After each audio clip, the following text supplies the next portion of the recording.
വരുന്നോന്ന്. ഉറക്കം വരുന്നോന്ന്?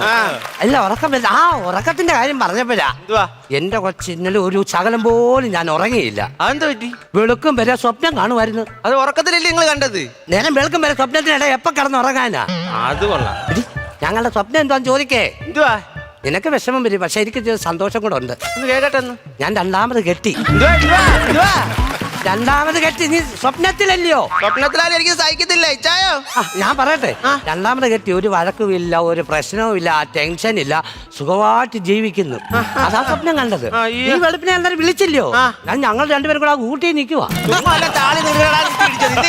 പക്ഷെ നമ്മൾ പോയതിന്റെ അത്രയുള്ളതാണ് ഇപ്പൊ ഒന്നുമില്ല. പിന്നെ നീ രണ്ടാമത് വിളിച്ചില്ലയോ? എന്നാൽ ഞങ്ങൾ വയറ്റിലെ വന്ന് ഇറങ്ങിയതേ ഉള്ളൂ. തീ ഇളകും കേട്ടോ. ഇല്ല, ഒരു ആവശ്യമില്ല സംസാരിക്കല്ലേ. സ്വപ്നത്തിലല്ലയോടി? സ്വപ്നത്തില്. പറയാനെന്ന് പറ. മാനം എപ്പം പോവും? അത് നിന്റെ കയ്യിലിരിപ്പ് പോലെ ഇരിക്കും. എന്റെ മാനം പോകുന്ന കാര്യമല്ല, ഈ സാധനം പോകുന്ന കാര്യം ഞാൻ ചോദിച്ചേ.